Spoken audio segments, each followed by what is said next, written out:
तो पिछले पार्ट में हमने देखा था कैसे एक नॉर्मल सा दिखने वाला लड़का जिन एक हथौड़े से अपने टीचर पर हमला कर देता है और वो कैसे अपने स्कूल में हमेशा अकेला रहता है एंड फॉर सम रीजन अपने फादर से नफरत करता है, जिसका रीजन तुम्हें आज के पार्ट में पता चलेगा। स्टोरी वहीं से कंटिन्यू होती है जहां हमने पिछले पार्ट में छोड़ा था, जहां जिन अपने मन में कहता है स्कूल एक जंगल है जहां मैनी किम जैसे लोग एक लायन है top of the food chain और मेरे जैसे लोग शाकाहारी जानवर जो कि बस उनका शिकार बनते हैं। और हम देखते हैं कि पिछले पार्ट के अंत में जो बंदा मैनी और उसके चमचे से पिट रहा था वो जिन पर अपना गुस्सा निकाल रहा होता है। वो जिन को इतनी बुरी तरह से मारता है कि उसके मुंह से खून आने लगता है और वो बेहोश होने वाला होता है। लेकिन इससे पहले कि वो बेहोश हो वो देखता है एक लड़की को जो कि ये सब होने से रोकने की कोशिश कर रही होती है।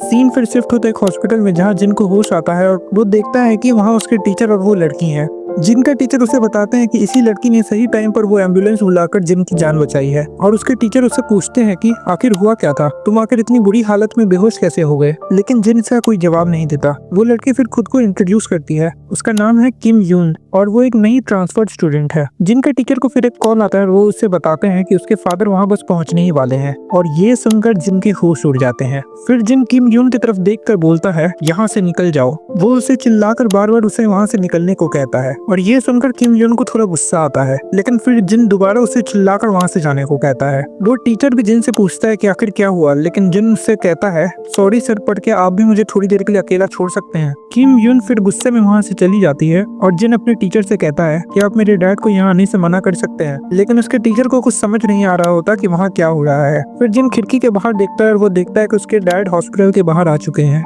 जो कि किसी की मदद कर रहे हैं। जिन को फिर वो पल याद आता है जब उसने अपने टीचर पर हमला किया था। उस वक्त जिन अपने सामने अपने टीचर को नहीं बल्कि अपने फादर को इमेजिन कर रहा था। फिर हमें जिन का एक पास्ट सीन दिखाया जाता है जहाँ उसके डैड जिन के स्कूल आए होते हैं और उसके टीचर उन्हें क्लास के सामने इंट्रोड्यूस करते हैं। जिनके टीचर उसके फादर को देखकर आपस में बात कर रहे होते हैं कि जिनके फादर आखिर कितने अच्छे इंसान हैं जो हमेशा दूसरों की मदद करते हैं और एक बड़ी सी कंपनी के सीईओ भी हैं, लेकिन उनका बेटा कितना अजीब है। बच्चे के मामले में सच में उनकी किस्मत काफी खराब है और जिन ये सब कुछ सुन रहा होता है। उसके फादर फिर सबके सामने बोर्ड पर हैप्पीनेस लिखते हैं और बच्चों से पूछते हैं कि तुम्हारे लिए हैप्पीनेस का क्या मतलब है। कोई कहता है बहुत सारे पैसे कमाना, कोई कहता है बहुत अच्छी यूनिवर्सिटी में एडमिशन होना और कोई कहता है फेमस होना। उसके फादर कहते हैं हाँ, इन सब चीजों से शायद तुम्हें हैप्पीनेस मिल सकती है, लेकिन तुम्हें हमेशा उनकी कीमत चुकानी पड़ती है। जिनके फादर उन्हें समझाते हैं कि हैप्पीनेस पाने के लिए शायद तुम बहुत कुछ गवा दोगे। ये दुनिया काफी फेयर है, अगर तुम कुछ पाते हो तो उसके बदले में तुम्हें कुछ ना कुछ खोना पड़ता है, लेकिन कुछ ऐसी हैप्पीनेस भी होती है जिसमें तुम कुछ नहीं गवाते।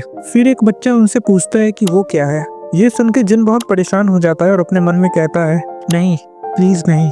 और उसके डैड जवाब देते हैं काइंडनेस, सर्विस एंड लव। फिर सीन दोबारा प्रेजेंट में आता है जहाँ जिनके फादर उसके टीचर का शुक्रिया अदा करते हैं अपने बच्चे की जान बचाने के लिए। उसके टीचर उन्हें बताते हैं कि उसकी जान एक्चुअली में एक लड़की ने बचाई थी जो कि अभी थोड़ी देर पहले ही वहाँ से बाहर गई है।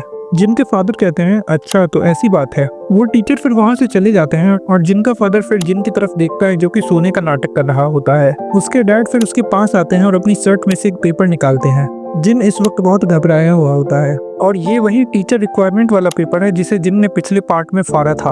और हम वापस वही सीन देखते हैं जब जिन ने अपने टीचर पर हमला किया था, जहां वो अपने टीचर की तरफ देखता है जो कि तब भी जिंदा थी और जिनके चेहरे पर बिल्कुल भी खुशी नहीं थी। वो अपना हैमर साइड में रखता है और टीचर को खींचकर एक अलमारी की तरफ ले जाता है। वो उस अलमारी को हटाता है जिसके पीछे एक छुपा हुआ दरवाजा था। वो उस दरवाजे पर नॉक करता है और जब वो दरवाजा खुलता है तो जिन बुरी तरह डर जाता है क्योंकि वहाँ उसके डैड यूनसुक ऐसे चेहरे के साथ उसकी तरफ देखते हुए पूछते हैं क्या तुमने सब कुछ संभाल लिया बेटा। जिन डर के मारे कुछ नहीं कह पाता। उसके डैड फिर उस टीचर को अंदर लाने को कहते हैं। उस कमरे में काफी अंधेरा था और कई तरीके के वेपन्स रखे हुए थे। जिनके फादर फिर उस टीचर की बॉडी को रूम के अंदर लाकर दरवाजा बंद कर देते हैं और जिन को कहते हैं रूम साफ कर देने के लिए। जिन ये सब देखकर कांपने लगता है और जमीन पर गिर जाता है। फिर सीन दोबारा प्रेजेंट में आता है जहाँ जिन के डैड वो फटा हुआ पेपर दिखाकर जिन से पूछते हैं वैसे तो ये हो नहीं सकता पर क्या ये तुमने किया है बेटा।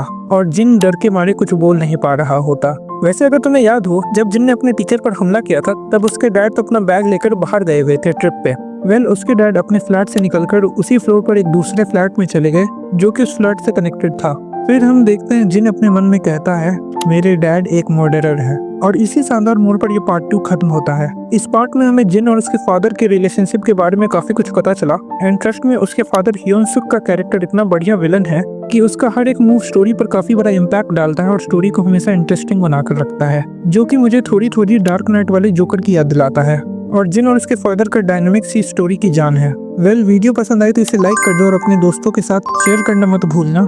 एंड नेक्स्ट पार्ट के लिए कमेंट कर देना पार्ट 3। और टेंशन मत लो, उसूगी के बारे में मैं भूला नहीं हूँ, उस पर भी काम चल रहा है, तो होपफुली वो जल्द ही आ जाएगा। तो अगर तुम उसे मिस नहीं करना चाहते तो चैनल जरूर सब्सक्राइब कर लेना। मैं मिलूंगा अगली बार। जय हिंद।